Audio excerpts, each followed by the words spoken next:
Joining me now is Major Doron Spielman. He's the former spokesman for the IDF and author of When the Stones Speak. Major Spielman, thank you very much indeed for coming back to Uncensored. You were just listening to Tom Fletcher there, the United Nations aid chief. What is your response? You know, I think it's tragic, Piers. Watching your show, seeing you softball questions to Tom, who's a known virulent anti-Israel player. This is the same guy, maybe he was even on your show, that screamed to the world 14,000 babies are going to die in 48 hours, and then apologized and walked it back because of a lack of proof. This is the same guy that was UK ambassador, as you know, to Lebanon from 2011 to 2015, oversaw Hezbollah's growth in Lebanon as a terror organization, and then said he thought they should be a part of the government and they shouldn't be marginalized. This is a person who's overseen this humanitarian agency and acts like all of a sudden they can't bring aid to people. You and I both seen the videos. There are thousands of tons of United Nations aid that are sitting directly at those crossings as we speak today. There are dozens of videos out there, and they are rotting for one reason. They refuse to accept that aid as long as Israel works through the Gaza Humanitarian Fund. They have refused. If they really care, if he cares about the tragic starvation in Gaza, he should be looking towards the air, the water, Israel, the United States, the UN. But he comes on here and he says, oh, we want everyone to work. They flat out publicly refused. The United Nations publicly refused last week to work with the Gaza Humanitarian Foundation, meaning they would rather have Gaza people die of horrible starvation than give up their political angles of trying to marginalize Israel and allow the food to actually reach those people. So that is the situation with Tom Fletcher. I think if Sinwar had a portrait on his wall, it would be of Tom Fletcher. He's doing Sinwar's job for him, and Sinwar's laughing in the grave because this is, Piers, his fantasy come true. He predicted the show. He predicted the interview of you softballing Tom and now asking me difficult questions because he knew one thing. He knew he could count on the UN as his queen, no matter what Israel does. Israel moves the Gaza population out of the way. And here Tom Fletcher says 88% of all people have been displaced. They weren't displaced. They were moved by Israel at cost to Israeli soldiers' lives out of the way of a war zone because we want to keep them safe. He knew he could count on the UN because Tom Fletcher and his buddies, before October 7th, for the 8 years before October 7th, passed 154 condemnations in the General Assembly against Israel. Against all other countries combined, they passed 70. So Israel's apparently worse than Rwanda, than what happened in Cambodia, than Russia's invasion of Ukraine. They were the worst on earth. Otherwise, perhaps they're simply anti-Israel. So you'll forgive me and the Israeli people if we are slightly have a little bit of scrutiny against Tom and the United Nations, and we can show that the aid is on the border. And if they would bring it to the people instead of politically engaging, we could help solve some of the hunger, the desperate hunger that is taking place in Gaza. I don't think actually that the Israeli government cares about the plight of Gazans at all. The reality is, so far, about 70% of Gaza has been completely destroyed.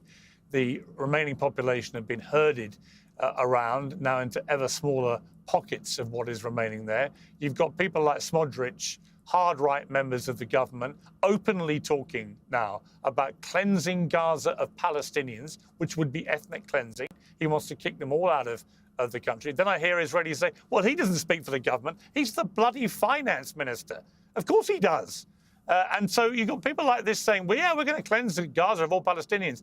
And then I get people on like yourself, and you come on and you say, no, that's not the plan. No, we just want to help the Gazan people. And the last thing we want to do is kill innocent people and so on. And yet somehow you've managed to kill over 60,000 Palestinians, having lost 1,200 on October the 7th, a horrendous terror attack, which I've condemned from the moment it happened. You've now killed 60,000 plus Palestinians.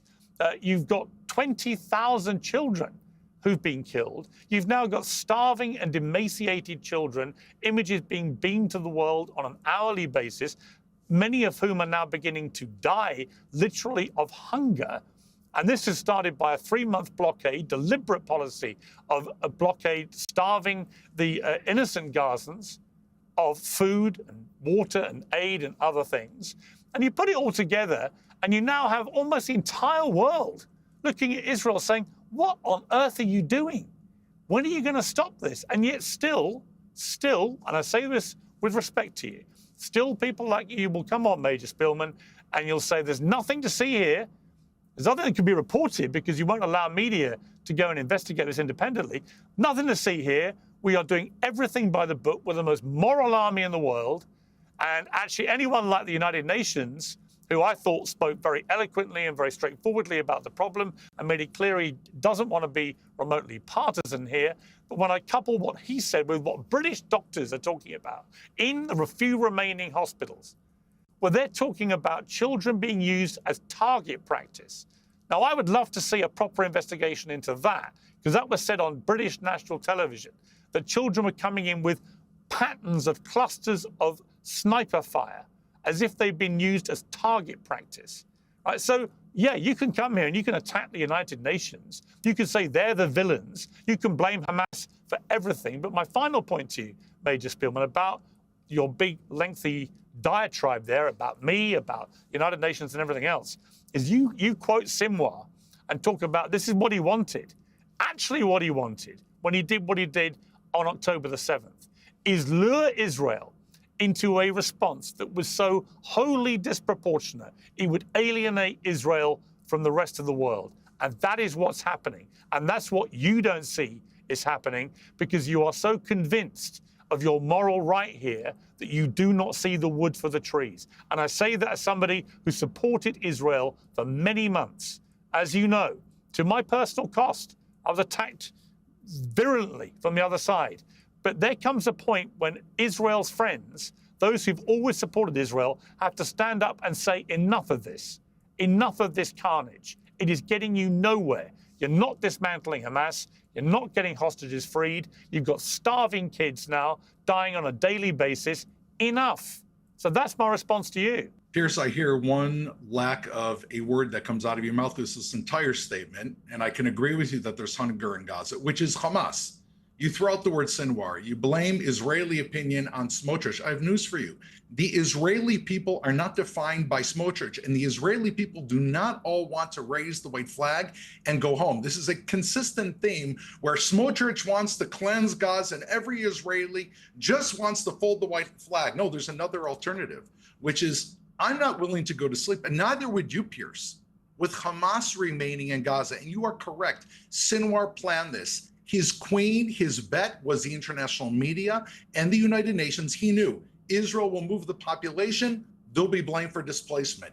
Israel will try to feed the population, and when Hamas steals the food, Israel will be blamed for the food. He predicted every single thing that's happening. Israel could have ended this conflict by bombing this from the sky. We did not need to drop telegrams to everybody there. We didn't need to move the population. We lost 4 soldiers today. They never had to die. They didn't need to go into a tank. We could have taken care of everything from the air. The only reason we did not, and we know where hostages are, there's plenty of other areas where Hamas is hiding, is because we are trying in the most difficult situation, a situation that no one has ever fought in, to kill Hamas that is planned in advance to hide behind their own people, knowing they don't care about those lives, knowing that when they die, I will go on Piers Morgan. Piers Morgan will say Israel doesn't have a chance. You can't defeat Hamas. They've recruited 5 times the people. These are not true. Hamas is on its last legs. Its leadership has been completely destroyed. Israel, as you said, have taken over 77% of the territory and moved their civilian population, which is remarkable, to an area that's not perfect, but is mostly out of the way of the fighting. And you have humanitarian aid that Hamas steals from trucks. And when Israel tries to fix the situation, all of a sudden the UN says, no, we're willing to go in there, we're willing to work, but it's so disorganized. Where the hell were you for 21 months when Hamas stole the trucks? There's no proof, by the way. That report that USA took out is a complete farce. It is based on what they said. They cannot verify the recipients of the aid, meaning the aid is going to people and they cannot verify who they are. So if those people are Hamas, they can't verify it. The 60,000 people that you say that have been killed, that we both know that doesn't differentiate between combatants and civilians.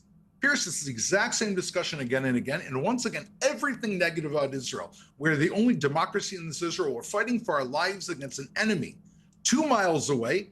And all you can do is bring Tom Fletcher, talk about everything that Israel's doing. Now you supported Israel for years, but when the going is getting tough, you'll look back in 20 years when the smoke clears, and you will see that you turned, unfortunately, you misunderstand Israel today. you misunderstand the will of our people, and you would never leave your own family on the border with Hamas on the other side.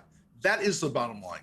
Actually, I'll tell you what I think I'll wake up to in 20 years' time, the way things are going, if no one stops Netanyahu and his far-right government, is we're going to see Palestinians have been removed from Gaza completely. We will see that there has been an ethnic cleansing that happened as the world stood by and watched. And the reason I believe that now is because I'm listening to people like Smotrich, who is one of the most senior members of that government and cannot be as readily dismissed as so many like to on the pro-Israeli side. And you're also seeing what is happening on the ground, where, as you say, 77% of territory has now been destroyed. I mean, literally obliterated. And this is why Israel doesn't want to allow journalists in to see the sheer scale of what has happened, because then it would be apparent to the world what has actually gone on here. And there's only one reason why government like Israel in this kind of situation doesn't want journalists on the ground operating independently, because they know they're doing stuff they don't want the world to see.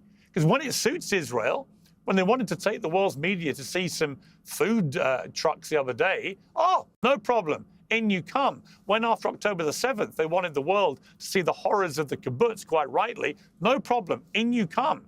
But when it comes to journalists every single day, people I know, great, brave war correspondents from CNN, BBC, Reuters, and others, when they make all their applications to be allowed to do their job in Gaza, no, no, no, no.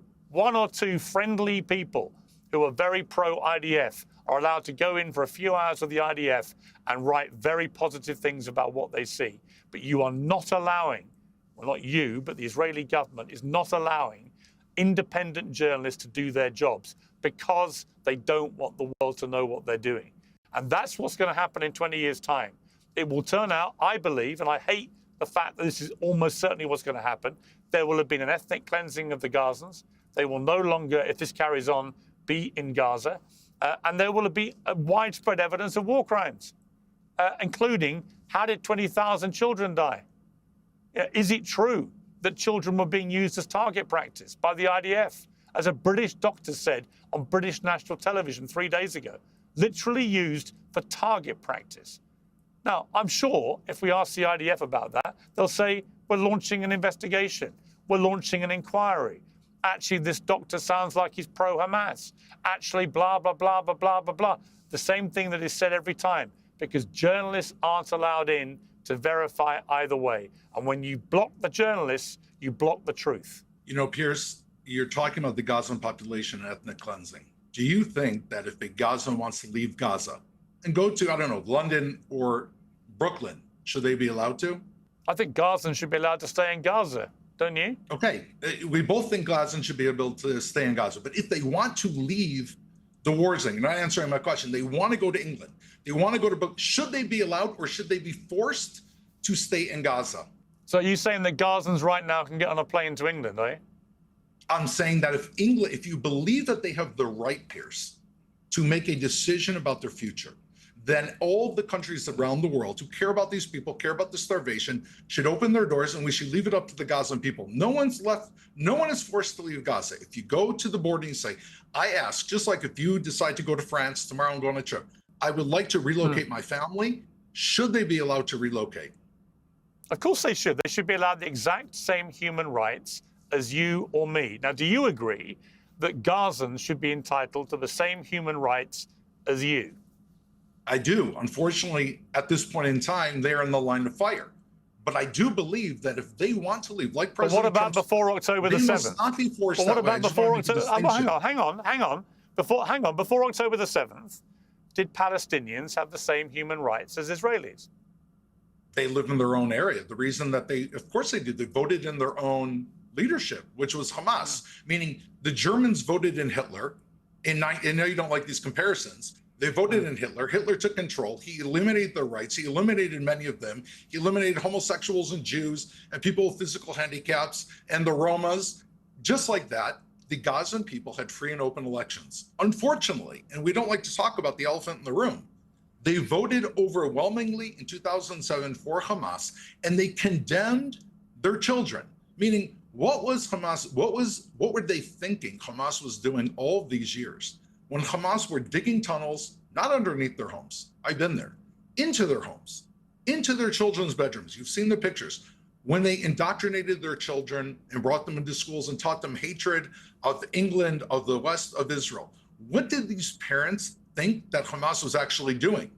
They knew the day would come that they voted in Hamas and they would get what Hamas believes, which is a Muslim Brotherhood ideology of the destruction of Israel, fight to the end, Israel will respond, there'll be travesty, I'll go on Piers Morgan, he'll defend them, and hopefully because of the travesty of this population, they'll get a state, which is exactly what France is proposing to do, which simply emboldens this type of terror around the world. Well, I don't agree, because I think that Palestine should be a state. I believe in a two-state solution. I don't think Benjamin Netanyahu has ever wanted that. And you talk about who is to blame for the rise of Hamas. Well, look no further than the Prime Minister of Israel, who was personally very instrumental in funneling billions of dollars to Hamas because he wanted to have a rule of divide and rule between Hamas and the Palestinian Authority. You know, so there'll be lots of blame. I agree with you there. So we can agree on that. Anything that was done to keep Hamas in power was a horrific mistake. We released Gilad Shalit. When they released Gilad Shalit, we released 1,300 killers, one of which was Yahya Sinwar. It was a horrible mistake. Giving the money to Hamas in retrospect was a horrific mistake. Can you and I both agree that Hamas being in power in Gaza is absolutely intolerable? 100%. And I would also go further and say I have no problem with you comparing Hamas to the Nazis. I think they have a very similar ideology, particularly towards Jewish people. They claim, you know, I've heard people on the Palestinian side say that there's no religious element to this or ethnic element to it. It's simply that they have a problem with Israeli occupation. But that's simply not true. The original Hamas charter was wedded to killing Jews. They never made any secret about this. So I've got no problem with the analogy of a despicable terror organization to the Nazis. I think they do represent an existential threat. The question becomes, for Israel, as the only democracy in the Middle East, does it want to descend to the same levels of inhumane depravity as the people it's trying to eliminate? And I would argue, as somebody who considers myself to be a friend of Israel and Israelis, no, you shouldn't. You should not be in a position now where you are starving children to death. That is simply not what you should do in response to a terror group who does exactly that to its people. You should be better than Hamas. You should be more humane than Hamas. You should show the world that Israel is a better, more humane country than a Hamas-run Gaza Strip for the Palestinians. But at the moment, you're not. You're sending the world the opposite message.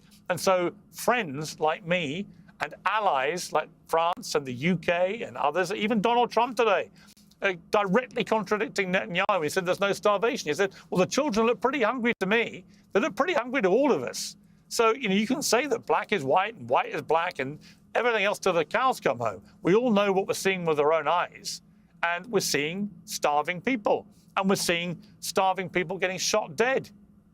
And you know, I just simply say to you, as somebody who, given we both care about the security of Israel and the security of Israeli people, why do you think that any of this possibly makes it more secure to be an Israeli or to be a Jew around the world? Why does making Israel despised around the world make it a safer place, the world, for Israelis or Jews? Explain to me. Piers, Israel, as we both agreed, cannot leave Hamas in power. When you compare Israel to Hamas and talk about the degeneration, the potential degeneration in a war, this is always a very real fear, that you don't want to become like your enemies, which is exactly what Israel is not. There again, I feel like we're talking about the facts, but when we boil it down, you're ignoring it. What other population is responsible providing the food to the enemy civilian population because the enemy steals the food from its own population?